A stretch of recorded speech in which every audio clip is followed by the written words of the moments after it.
Oh, yes. Thank you. Thank you.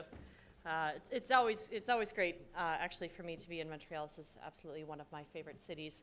And so I do appreciate your time today. And I'm really here to talk to you about a topic that is very top of mind, not only for us at SAS, but for a lot of marketing organizations that I talk to around Canada.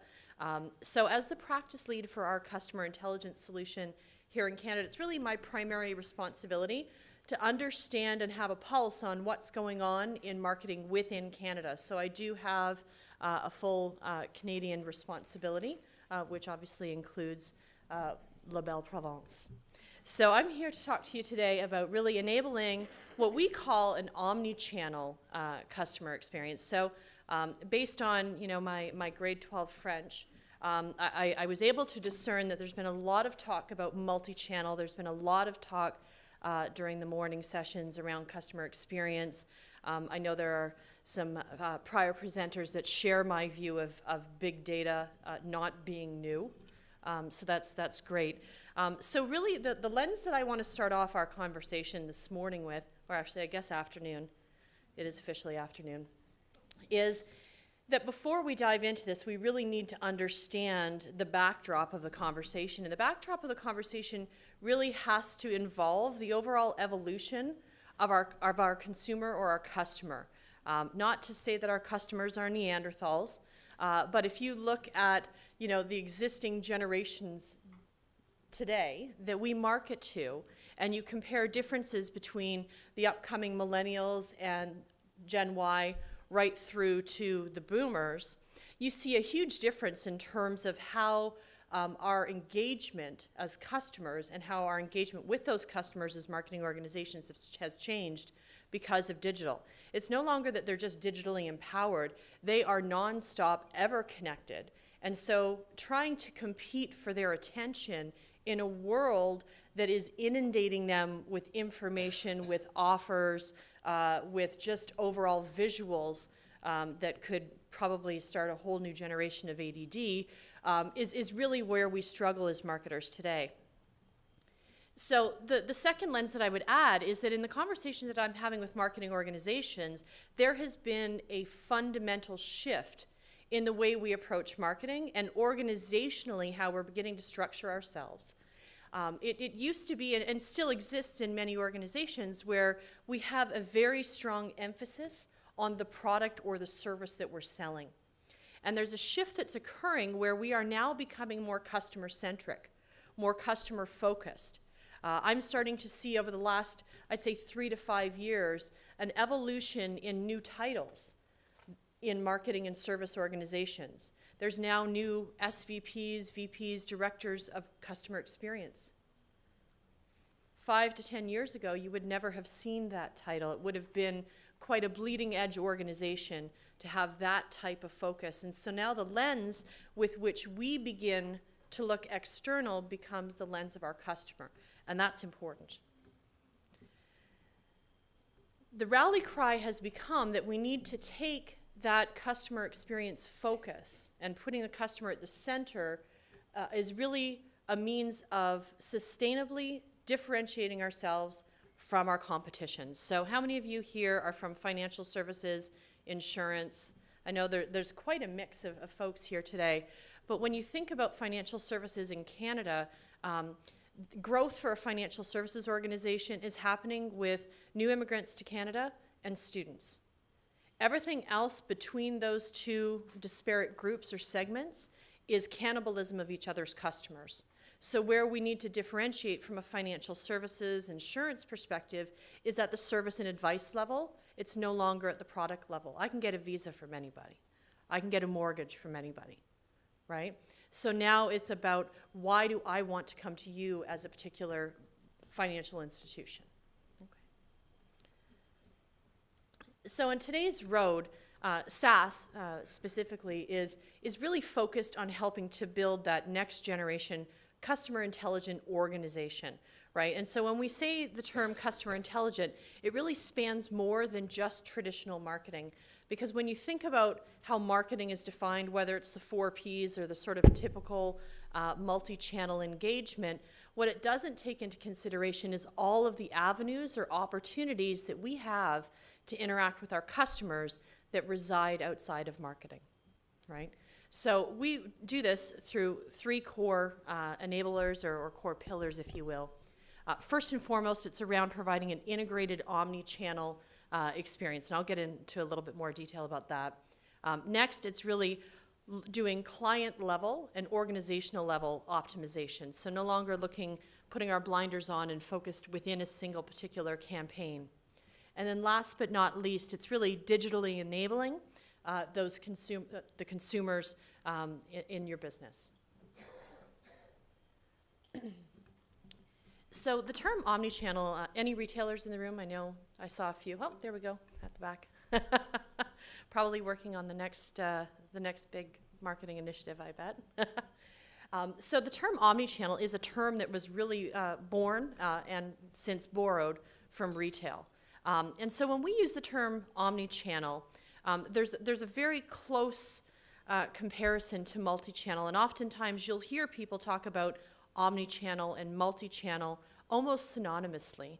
And the fact of the matter is that multi-channel doesn't take into account all of the multiple customer touch points that you have within your organization. So as you look at the circle here around omni-channel engagement, it of course incorporates all of the traditional touch points or vehicles or modes of delivery that you have for the marketing communications that you're delivering. But what multi-channel doesn't take into consideration is the various operational functions that have an impact on overall customer experience. So I'll use a banking example. And I'm using banking examples not because there's an overabundance of bankers in the room, but because it's the one thing that we all share in common is that we're all banking customers, right? So we can all trade scars and war stories around our banking institutions. So when we start looking at the operational functions, let's say, for example, I'm a customer and I'm going onto your website and I'm beginning to play with your mortgage calculator, right? I put in some really round numbers, 300,000, 320,000, and I'm playing with it here and there, right? Then I begin to go onto that mortgage calculator a little bit more frequently, and the numbers that I'm putting in become a little bit more exact. It's now $321,095 or $323,050. Right? There are analytic inferences that you can make there if you're capturing that data, but you cannot act in the moment of truth with your customer unless you have access to the operational functions that impact whether or not you would want to offer them a mortgage. Right? So if this person has been flagged for fraud, that's probably going to negate them from a mortgage offer. You're not going to want to incentivize them to come into the branch and get a mortgage with you. If they've got poor credit, again, you're not going to want to extend a mortgage to somebody with poor credit, right? And there's a multitude of examples that we could walk through there as well. So when we look at three core enablers of creating that overall customer, omni-channel customer experience, first and foremost, it's around the customer information. Customer information is critical. I know the term big data is really quite a buzzword. I think there's probably a lot of vendors that are doing a little fear-mongering around that. But quite frankly, my perspective is that big data is not new, right? We've always had big data. You ask any bank who's collected more information on all of us than probably any organization did before the convergence of big data. I think what's different is that, yes, there's more, but we have an opportunity to identify what the right data is. So just because there's a plethora of data doesn't mean that we have to act, use, or somehow consume all of that data. But what we do need to do is round out robust customer information so that we're making the best decision possible based on the information that we have. The next really is around customer analytics, right? So this is sort of, I define this almost as three core pillars. The first being capture, which is really that customer information, bringing all the information you have about your customer together. The second pillar really being around the customer analytics, which is, from a marketing perspective, simply the ability to comprehend what the data is saying, right? I'm not a data scientist, I'm not a stat, I'm not a quant, I'm a prior marketer, and I work for SAS. A lot of people think SAS is complex and that you have to be an uber geek to use it. That's not true. But what customer analytics does from a marketer's perspective is allow you to actually visually see the insights the data is telling you, right? So whether or not somebody is likely to respond, or whether somebody has the right credentials or the right profile to extend this offer to them. And then last but not least is sort of the third pillar, which is really around customer decisions, right? So once you can comprehend or capture the information, once you comprehend what that data is telling you, you can then act decisively based on solid information. And as marketers, we're being held more accountable, more and more accountable. And it's not accountable for driving more leads and looking at those types of typical volume metrics that we used to look at 5 to 10 years ago. It's really around revenue generation. So marketing is no longer a cost center. It's a revenue generator. And there's a shift occurring, if it hasn't already occurred within your organization, in terms of what is marketing doing to drive revenue for the company, right? So having the right balance there of all your customer information, the insight around that customer, and balancing that against the needs of the organization is critical and fundamental to the overall omni-channel. Oh, sorry, I'm just going to skip through that build. All right. So SAS recently engaged in a study. I'm going to put this somewhere where it might not fall. We surveyed several hundred marketers. Actually, I think it was probably over 1,000. Back in the fall of 2013, and we've spent the last little while sort of going through some of that data, and some of that data was really, really interesting. And we looked at it at an aggregate sort of independent of industry or vertical perspective, but then we also looked further within particular verticals or particular sectors. So what was really interesting here is that Canadian companies really feel as though they're already managing a lot of customer data. But when you look at the statistics in terms of our comparison to our US counterparts, obviously our volume of data is significantly less. So that was something that was interesting, that we seem to be sort of right there, round in the middle. But then another core component was the customer information and what they plan to do with that customer information. And so ultimately, as we look at some of the statistics here, there's a plan to add more. Whew. Anybody remember the Lion King movie? When I hear big data, I always think of that, the hyenas going, ooh, big data, say it again. Because again, it's the fear mongering that's driving people to think they need more and more data, but it's not more data, it's right data. And so it was interesting to see that those survey results sort of helped to summarize that. So as we look a little bit more across industry, and again, looking at US versus Canadian counterparts and really how they're viewing themselves, you can see that the telcos here in Canada, interestingly enough, were the least satisfied with their data availability. Not surprising. If you think about every time you drop a call and your telco provider proactively calls you after 3 dropped calls to apologize and offer you a credit. That happen to anybody? Just saying. But interestingly too, the Canadian retailers have a low opinion of their data quality, which I found really interesting, given some of the interesting things that are happening around loyalty programs here in Canada with retail, that was so, and that was different from their US counterparts as well. Sort of looking towards that, the customer analytics side of the enablers, one of the core aspects that prevents customer analytics, and I'm using banking here as an example because it is so tried and true in terms of how organizationally they're structured to prohibit omni-channel customer engagement, is that fundamentally physical silos still exist within the organization. So when I use that online banking example earlier around incentivizing someone who is clearly moments away from buying a home to come into your bank and get their mortgage through you, this is what's preventing that type of real-time customer engagement, because the silos of data have not yet been torn down or are in the process of being torn down, right? But until we have clear line of sight into some of those core and critical operational functions, we're going to have to continue to crawl, walk, run to get there. Interestingly enough, too, as we look at the evolution of analytics, it's becoming clear that the client-level optimization is really what people are honed in and focused in on from a laser perspective. And so it's no longer what's this particular campaign and what's the best channel. It's really looking at, analytically speaking, what's the best offer for this particular customer, in what channel, at what time, right? And that can be both a proactive or a reactive type of campaign development. So, oftentimes I'll hear responsive design not only referred to in terms of the user interface in which it's delivered to, being able to adapt to the various confinements of different user interfaces, but responsive design in terms of your overall campaign and responding to the needs of individual customers rather than doing sort of pray and spray, if you will.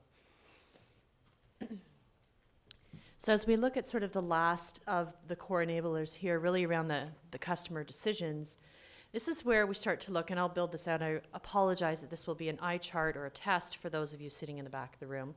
But there has been an evolution, and this is something that SAS has spent a lot of time working with our customers and our prospects in really understanding how they're evolving their overall marketing organization. And so, we all started at the same point. We all started with some customer information that might have been in a particular product, a particular segment, particular channel, and then we looked to move that into being a little bit more customer intelligent, right? And so that started to bring a little bit of consistency around the customer, perhaps within a single channel. So we got really good at mail inserts, or we got really good at targeted email, but our online strategy kind of fell flat because it was very much one-to-many versus one-to-one, right?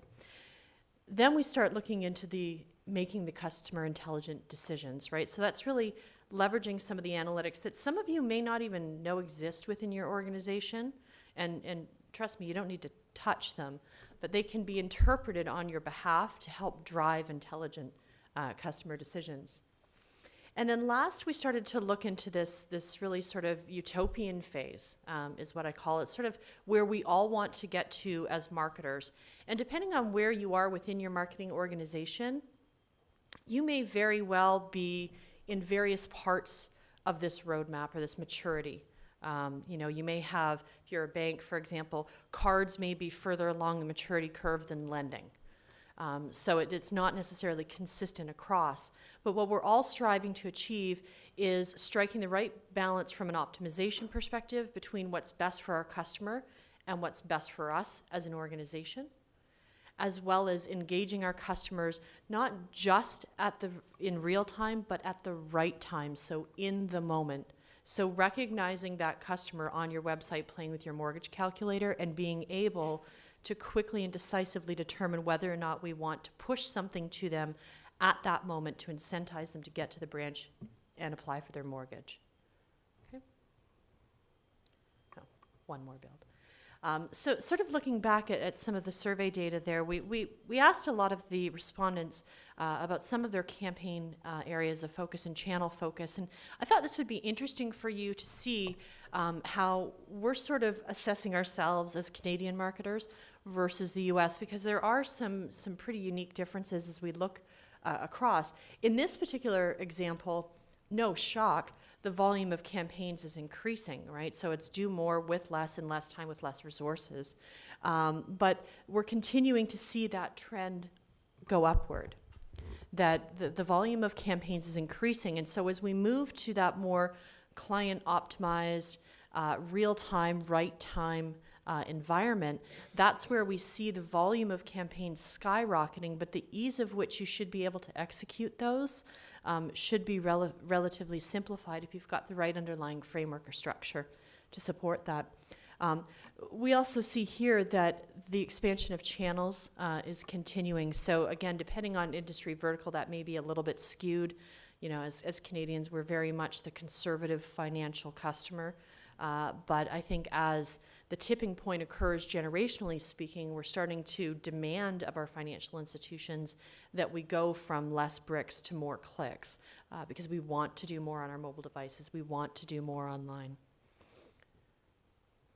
And so when we look at the campaign capabilities, drilling into what the marketers are really looking at, you can see here in terms of the top priority is really around driving offers across channels using real-time information. So that gets back to that banking example calculator where we're able to respond in real time. So while we've got that of that prospective customer in real, that's a continual focus industry for all the marketers that we're talking to.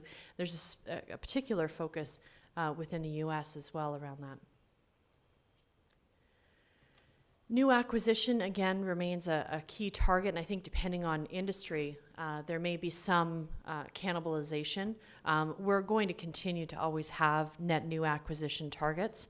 I don't think that's ever going to go away, but I think we need to start looking at incentivizing our marketing organizations to really ensure that we're also supporting and growing our existing customer base, because the volume of new immigrants and the youth segment that are really becoming the net new opportunities for us as marketers is not necessarily the biggest, widest pond to fish from.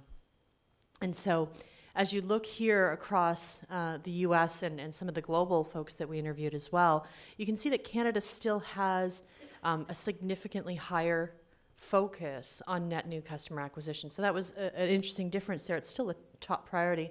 But gross sales and gross income are quickly growing in terms of prioritization. And so again, going back to being held more accountable and becoming that revenue generator versus a cost center, we're starting to see that statistically represent itself. So in terms of the client level cross-organization optimization, I'm just going to build this out for simplicity's sake here. Really, it's about putting the customer at the center of everything you do within your organization. And that's not just from a marketing perspective, that's from a customer service perspective, it's from a pricing strategy perspective. If you're in banking or financial institutions, that's also from a risk and a fraud perspective as well, to bring those operational functions together so that you can drive differentiated pricing strategies or, play a little bit with risk tolerances based on the fact that somebody has a high lifetime value to your organization. But it's also being able to ensure that we're doing consistent, coordinated customer contact across all of those channels. So it's more than next best offer. Next best offer is very much a marketing term. I'm going to extend an offer to my customer. I hope they're going to uptake that offer. That's part of it. But next best action really incorporates all those various touch points that may interact with a customer that may arbitrate that an offer is not the right thing to do at this particular point, right? So if I'm a customer of a telco, which I know we're all customers of telcos here, if I call into the call center, right, they may have 3 offers that are pre-staged waiting in wait for me. And that's great. Might be accurate, might be off, not quite sure. But if I call in and I'm irate, I've had 3 drop calls in the last month, the last thing I want to hear is, oh, hey, if you upgrade your data plan from 1 gig to 6 gig, you can save. I don't care. It's not what I'm calling about, right? It immediately begins to impact my customer experience and your customer satisfaction scores. So anybody here a Net Promoter Score user doing any types of customer satisfaction surveys to drive level of customer satisfaction, right? So bringing those operational functions in and informing all channels, not just the marketing channels, becomes critical to drive improved customer sat. So nowhere is the voice of the consumer more prominent than in the digital age. Sorry. I was going to do that as a voiceover, but that just really didn't work very well. I'll apologize. I know I'm standing between you guys and lunch. But again, just to use a digital bank, just as an example, we found these statistics really quite compelling. When outsiders look into Canada, they think, oh, wow, those Canadians, they're so financially conservative. You know, they managed to weather the storm through the recession and all of those things. And they'll never embrace some of the things that they're doing over in Asia. So to them, I say, we have got increasingly more demand from the consumers and customers within Canada to drive mobile and to drive digital engagement than ever before. And so our banks are beginning to look at what they're doing overseas, look at what they're doing in Australia. So Westpac Bank, for example, who's enabled a full real-time next best action environment for their customers in Australia. You know, or if you begin to look at somewhat of what the Asian banks are doing from a mobile perspective, it becomes really compelling. And so as we start to see, I think now 2 Canadian banks release a mobile pay app versus just somewhere where you can go and transfer funds from one account to another, we're now seeing the war for the mobile data, the mobile wallet data begin. The telcos are competing for it, and the banks are competing for it, because the volume of data that's available then to use to retarget and remarket and become more contextual and more relevant in the moment and serve up those geolocation-based offers and incentives, that's king, that's gold.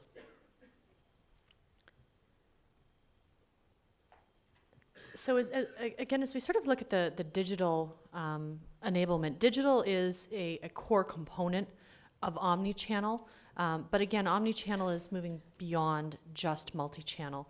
So we need to look at our digital channels not just as marketing avenues, but also customer service opportunities, right? So, you know, if you have a bad travel experience, you can call the 188 customer service number and stay on hold for 20 minutes while you wait to make a complaint, or you can tweet, and they will respond faster. I think we saw that with United Airlines and the guitar catastrophe, if everybody remembers that video. That was a great video. But so as we start to look at those traditional channels and those digital channels, we need to be looking at them with the lens of the opportunity they provide us within overall customer engagement, which is, again, more than just the marketing function.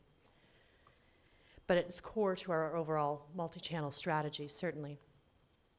And one of the reasons that we have to consider digital is because it is so vastly different than the traditional channels with which we all began our careers engaging. I know when I began my career, we didn't send emails to people to market. We were starting to look at that. I might date myself a little bit there, but we were still living and breathing, spitting out a list to give to a fulfillment or a mail house so they could kit the direct mail piece. So it was old school, but now digital becomes a two-way engagement. It's like an open door, like Monsters, Inc. It opens a door into a whole other world. You can tell I have kids, right? That allows you to engage and allows you to get feedback in the moment. And sometimes that feedback is crickets. It's nothing. But that's information. That's information that whatever you put out there, that particular individual was not interested at that particular moment in time. Push it aside, try something new, right? It's great. It's a good learning tool for us. But it also has the opportunity to become viral, right? So that's where we need to strike that balance between what's right and what could potentially work against us, right? So you look at what WestJet did over the holidays. Did everybody see that Santa video? Okay, I'm the Cry at the Hallmark commercial girl. I bawled. I absolutely bawled my eyes out. But what brilliant marketing. And what happened? It went viral. And it worked to their advantage. But that just as easily, if they hadn't done it right, could have worked to their disadvantage, right? So those are all things that we need to take into account in terms of how we're impacting that customer service. So despite the proliferation of digital channels and the explosion of digital data and all of the other fear-mongering terms that we all like to use these days, digital remains a part of an ecosystem. So it is not the end-all, be-all with which we execute our marketing plans and strategies and objectives. It is a part of an ecosystem. So we need the ability to look across that ecosystem and intelligently determine what's the right avenue to engage and when. If you engage my parents online or via email, they're going to think you're running a Nigerian scam. They will. They're going to freak out. They're going to call Peel Regional Police in Mississauga and say, somebody's trying to hack into our banking information. If you engage me through email or online, I'm significantly more apt to respond. In fact, if you send me direct mail, it goes right in the recycling bin, even if it's personally addressed to me, because I know it's pray and spray marketing at the end of the day. The email and the online have the opportunity, with the wealth of data that's available, to be contextual, to be relevant, to be in the moment. And so it's interesting to see here sort of the evolution and the breakout of how those channels really fit in. And so I think that the part of the ecosystem that's important is that it is necessitating that integrated approach. Because if you think about all of us as banking customers, for example, we may have a day, a single day, where we may touch, talk to, or interact with our bank 5 or more times. We may have days where we don't interact with them at all. But if they're able to capture that information intraday, in real time, it makes those days when we're dealing with our bank on multiple occasions that less of a headache, that less frustrating, and that much more relevant. And it makes you, as a consumer, feel as though they're seeing you as a customer, as an individual, and not as an account number. The coaching that I give a lot of marketers, and especially of slightly larger organizations where there might be multiple business units, is just because you define yourself as multiple business units, so insurance here, wealth management here, retail banking here, doesn't mean that I, as a customer, see you as 3 separate business units. I see you as one financial institution. Treat me the same. Treat me with that lens. And so as we look at some of the detailed data, and I know I'm probably running short on time and I'm standing between lunch, it's interesting to see some of the differences here across the email, the direct mail, the inbound, and the social media that's really being used. And some of these slides will be available following the presentation. But, you know, if you look at, you know, some of the ones that are currently available versus those they're looking to add or expand in the next 2 years, how many of you feel like the next 2 years might be too late for some of those channels? Ooh, mood lighting. It's also interesting to look at social media as not just an outbound, we're going to continue to push messages and hope that people read them and retweet them or like us on Facebook. It's really becoming about engagement in those channels. And so the interaction has the highest potential for growth within the next 2 years. So again, looking at those social media channels as customer service and customer engagement and ultimately customer satisfaction avenues. And so how can we really take our overall, operational, okay, you guys are starting to freak me out now. How can we take those channels and how can we begin to ensure that we're optimizing those channels and driving people to the right channel based on what it has the best capacity to do for the customer and for the organization?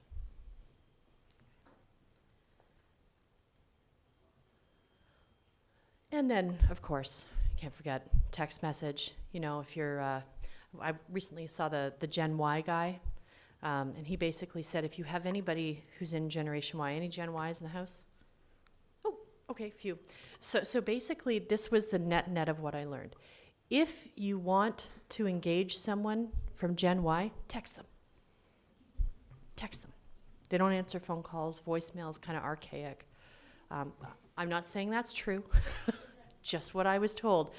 But I think as you start to see marketers indicating that those are areas to focus on and to increase exploration of, what you see there is the impact Gen Y is beginning to have on the marketplace in which we do business.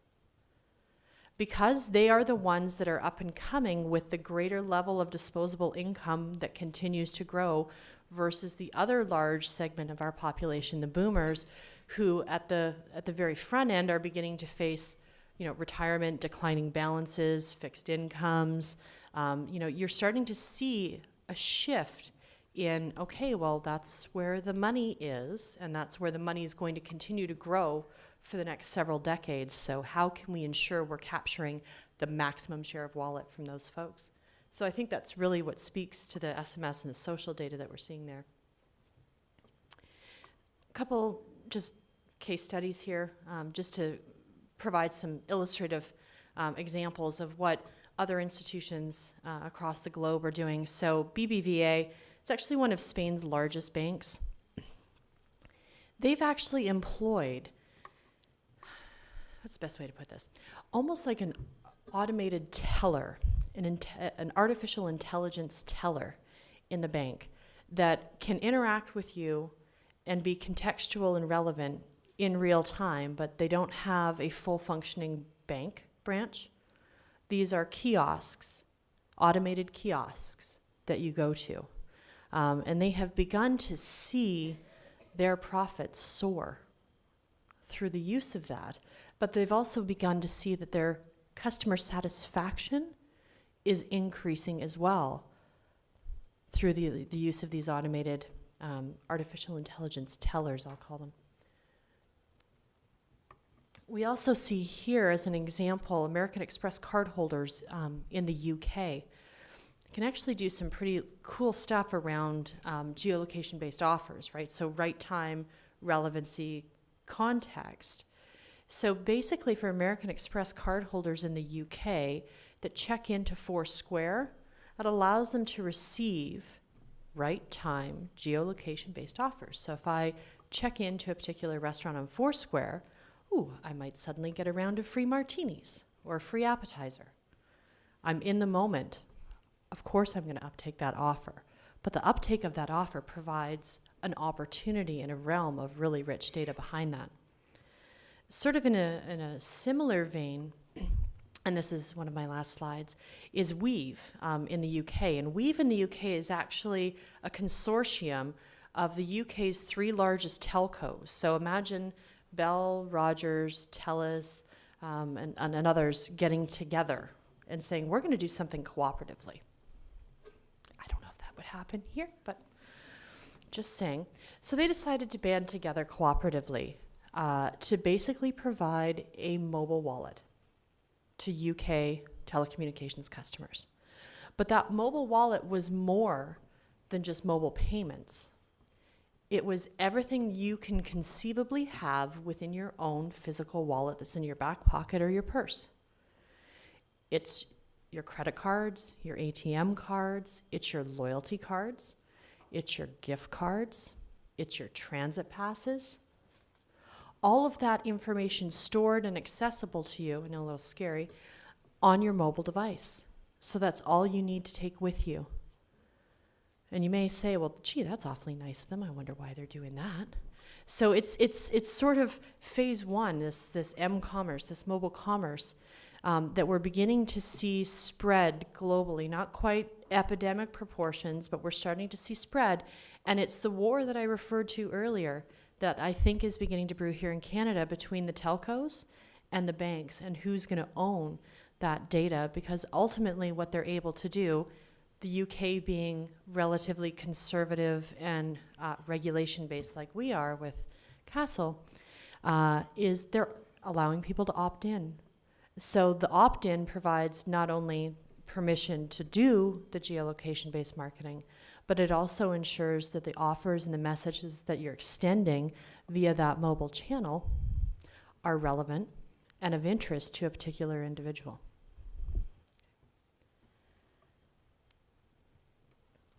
So I think I'll just sort of summarize here, and then if we've got time for questions, we can go ahead and do that. So just in summary, from an overall omni-channel customer engagement perspective, it's really bringing in that overall customer experience into the marketing lens and ensuring that we have the robust customer information necessary to support the overall organizational goals and objectives that you all as marketers are being helped or asked to help achieve, right? And ensuring that you've got that information. There we go. It's also ensuring that you have the ability to analyze that information to ensure that you're doing the right thing at the right time in the right channel, and that you're really beginning to ensure that the decisions are not only coordinated from a customer perspective across those operational channels, that omni-channel, but it's also ensuring that you're taking into account the overall customer experience and customer satisfaction goals that you're looking to achieve. Okay. Are we good for time? I think that sort of concludes my, oh, are you starving? You must be starving at this point. Oh, thank you, merci.